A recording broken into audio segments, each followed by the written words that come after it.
Et quand la tristesse arrive, je sais tu es là, toujours près de moi. Bon jeudi matin, j'espère que vous avez bien dormi, que la journée sera belle aujourd'hui. Et comme on le fait tous les jeudis, on s'en va rejoindre notre amie Dolly Dimitro. Le Seigneur est mon berger, je ne manque de rien. Sur des prés d'herbes fraîches, il me fait reposer. Il me mène vers les eaux tranquilles et me fait revivre. Il me conduit par le juste chemin pour l'honneur de son nom. Si je traverse les ravins de la mort, je ne crains aucun mal, car tu es avec moi. Ton bâton me guide et me rassure. Tu prépares la table pour moi devant mes ennemis. Tu répands le parfum sur ma tête et ma coupe est débordante. Grâce et bonheur m'accompagnent tous les jours de ma vie. J'habiterai la maison du Seigneur pour la durée de mes jours.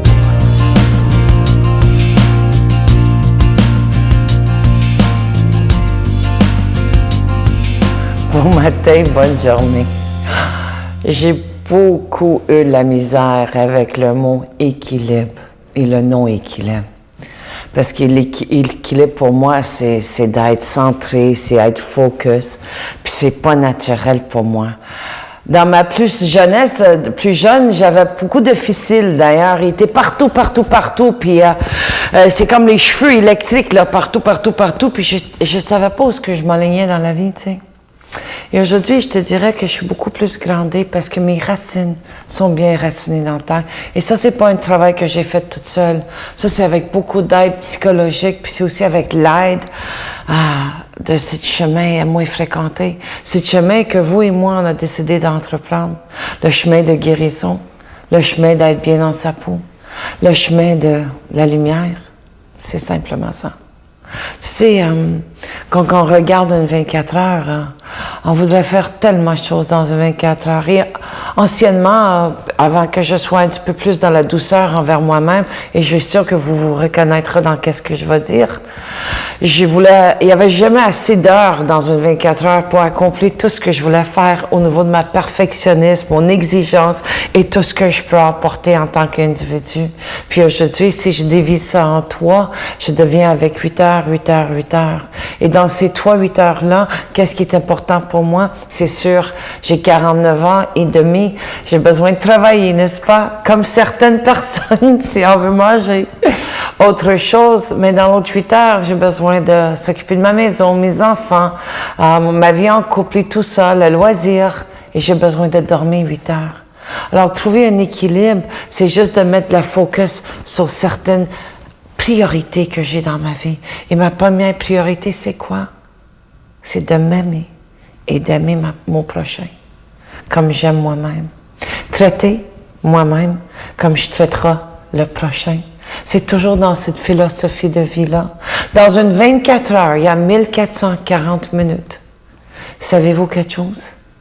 Jamais dans notre vie entière qu'on vivra cet moment présent. L'émission, ça s'appelle « Savourer la vie ». Savoure l'ici et maintenant. Ramenez-vous. Mon chum, il me dit récemment, Dolly, au lieu de se chicaner et tout, pourquoi qu'on ne revient pas dans le présent? Et on revient. La semaine prochaine, je continue à vous parler de l'ici et maintenant. Bonne semaine. Notre Père qui es aux cieux, que ton nom soit sanctifié, que ton règne vienne, que ta volonté soit faite sur la terre comme au ciel. Donne-nous aujourd'hui notre pain de ce jour. Pardonne-nous nos offenses, comme nous pardonnons aussi à ceux qui nous ont offensés. Et ne nous soumets pas à la tentation, mais délivre-nous du mal, car c'est à toi qu'appartiennent le règne, la puissance et la gloire, pour les siècles des siècles. Amen. Un acte d'amour pour Noël. Les Résidences Soleil sont fiers d'offrir un appartement entièrement meublé sans frais et ce, à vie dans l'une de ces 14 résidences du Québec. Vous connaissez une personne pour qui ce cadeau exceptionnel ferait toute la différence? Écrivez-nous en quelques lignes à l'adresse suivante ou par courriel pourquoi la personne de votre choix ou vous-même devrait se mériter cet appartement sans frais pour le reste de sa vie.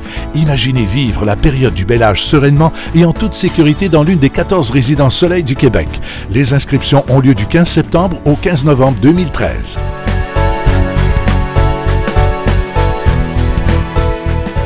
très heureux de vous parler de ce beau cadeau du mois pour le mois d'octobre, le mois du rosaire. Il s'agit d'un bracelet qui est en hématite. Il est déjà béni et vous le voyez à l'écran, il est orné d'une très belle croix qui, elle, est ornée de zircon. Alors, je vous rappelle, comme je vous disais tantôt, qu'il est déjà béni. Vous le recevrez avec un don de 25 $ et si vous en voulez deux, avec un don de 40 $ parce que ça se donne vraiment bien en cadeau. Je vous rappelle que nous devons payer pour les émissions que vous voyez à la télé. Nous sommes là 7 jours par semaine. On doit payer pour la production, la diffusion. Mais ce qui est beau, c'est que depuis bientôt 19 ans, ce ministère est possible. Et moi, je veux vous remercier de tout cœur. Je veux aussi remercier le réseau TVA de nous permettre d'être sur le plus grand réseau privé francophone en Amérique du Nord. Alors, merci de tout cœur au réseau TVA. Merci aux communautés qui aident ce ministère et merci à vous qui y croyez et qui y participez financièrement et aussi par vos prières. Je vous donne l'adresse, la Victoire de l'Amour, casier postal 120, succursale Boucherville à Boucherville, le J4B 5E6, je vous la redonne, la Victoire de l'Amour, casier postal 120, succursale Boucherville à Boucherville, le J4B 5E6, également par carte de crédit du lundi au vendredi de 9h à 16h dans le 514-523-4433, 523-4433 ou sans frais le 1-888-811-9291. 1-888-811-9291 et aussi sur notre site internet le www.lavictoiredelamour.org.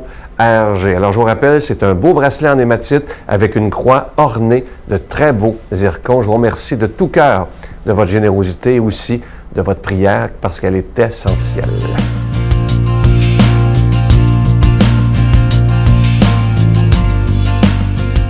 Mon Dieu, donnez-moi la sérénité d'accepter les choses que je ne peux changer, le courage de changer les choses que je peux et la sagesse d'en connaître la différence. Amen. Aujourd'hui, pour proclamer la parole de Dieu, on va rejoindre notre ami, l'abbé Jean Desclos.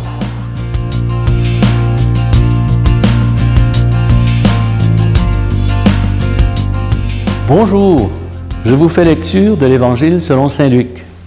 Jésus disait au docteur de la loi, « Malheureux êtes-vous, parce que vous bâtissez les tombeaux des prophètes, alors que vos pères les ont tués. Ainsi, vous témoignez que vous approuvez les actes de vos pères, puisque eux, ils ont tué les prophètes, et vous, vous bâtissez leurs tombeaux. Cette génération devra en rendre compte. Malheureux êtes-vous, docteur de la loi, parce que vous avez enlevé la clé de la connaissance.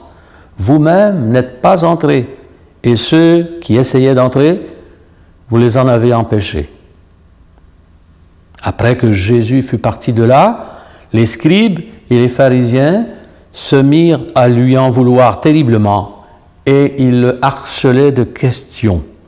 Ils étaient à l'affût pour s'emparer de ses paroles. Ça joue dur. Jésus, il ne veut pas qu'on fasse des compromis hypocrites et qu'on soit capable de cohérence. Et c'est un texte qui, bien sûr, peut nous apparaître un petit peu différent de ces beaux passages où il est dit que Jésus est doux et humble de cœur, qu'il prend soin de nous et tout. C'est un texte qui met au défi les chrétiens et les humains aussi de vivre de façon authentique leur adhésion au bien. On fait le bien et non le mal, on ne camoufle pas le mal sous la couverture du bien. Alors, la cohérence. Dans l'Église, c'est un problème auquel s'attaque de façon intéressante le pape François. François, c'est quelqu'un qui a le souci de la transparence et de l'authenticité. On prêche dans l'Église la pauvreté. Allons-nous vivre la pauvreté? Il a choisi le nom de François précisément pour lui-même présenter à l'Église le défi d'être authentiquement disciple du pauvre qu'est le Fils de Dieu fait homme. Et il y a un geste qu'il a fait il y a quelque temps qui m'avait beaucoup bouleversé, c'est qu'il a invité des pauvres de la ville de Rome à venir faire un pique-nique dans les jardins du Vatican avec lui, alors que c'est un territoire réservé aux gens qui sont dans la hiérarchie, ou aux touristes qui sont sous la gouverne de gens qui ont des sous. La pauvreté, comment la vivre? On peut penser que l'Église a du chemin à faire là-dessus parce que l'histoire a fait qu'au cours des temps, le pape est devenu un souverain avec des états pontificaux, des palais et tout ça, et c'est devenu un poids maintenant dans notre histoire. Comment allons-nous réussir à prendre distance de tout cela? Mais ça vaut pour tout le restant. Le texte nous sert d'examen à nos propres engagements au plan religieux et spirituel. Et je pense que le Concile Vatican II a été un moment important pour consolider cette conversion qui amène les chrétiens à fuir toute forme d'hypocrisie, à se cacher derrière leur pouvoir, leur soutane, leur statut, pour être authentiquement disciples du Christ. Alors il y a du ménage à faire dans l'Église, dans nos vies aussi, pas seulement dans l'Église hiérarchique, mais dans nos propres vies. La réévangélisation, la nouvelle évangélisation se fait sur la base de la cohérence de nos vies avec ce que nous proclamons. Vivre authentiquement la charité, le pardon, vivre authentiquement le service, le désintéressement, être capable d'aller au bout de nos engagements pour que notre proclamation du Christ crucifié par amour du monde et ressuscité ne ressemble pas à une sorte de mauvaise compréhension de ce que signifie la foi chrétienne. Il y a de tout là-dedans. Il y a dans le contexte actuel, on a encore beaucoup de travail à faire pour rendre crédible le message de l'Église au-delà des scandales de pédophilie, de magouilles financières et tout ça. Il faut qu'on en arrive à être davantage crédible et c'est notre travail à nous aussi dans nos milieux politiques. On voit comment les travaux de la commission Charbonneau ou toute autre démarche ont permis de voir l'effort qu'il faut consentir pour qu'on puisse réussir à être davantage cohérent avec les valeurs que l'on proclame, avec la foi qui est la nôtre et surtout avec la mission qui nous est confiée d'apporter au monde plus de bonheur, plus de vérité. Je vous bénis de tout cœur, au nom du Père et du Fils et du Saint-Esprit. Amen. Je vous salue Marie, pleine de grâce. Le Seigneur est avec vous. Vous êtes bénie entre toutes les femmes, et Jésus, le fruit de vos entrailles, est béni. Sainte Marie, Mère de Dieu, priez pour nous pauvres pécheurs, maintenant et à l'heure de notre mort. Amen.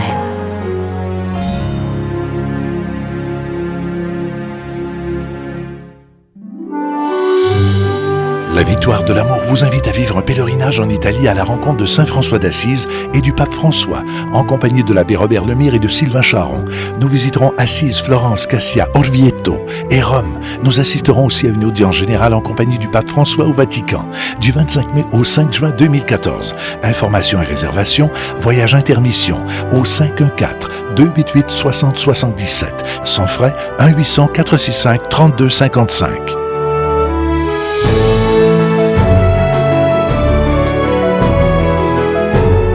Il me reste que le temps de vous souhaiter la plus belle des journées aujourd'hui, en ce beau mois d'octobre. Et aujourd'hui, on va prendre le temps, comme je vous dis souvent, au lieu de toujours demander, disons des beaux merci à ceux qui nous entourent, mais aussi à Dieu lui-même. À demain. Puis chez nous, à l'école, c'est sûr que c'est une école privée. Il y a le crucifix dans toutes les classes. Puis c'est super important de faire la prière le matin. Donc est-ce que les musulmans font la prière avec vous? Oui, tout le monde. Ah, c'est beau ça. De la garderie 3 ans jusqu'à la 5e secondaire, la première période du jour, on fait la prière. Puis La Victoire de l'amour remercie de tout cœur les Résidences Soleil de leur accueil si chaleureux.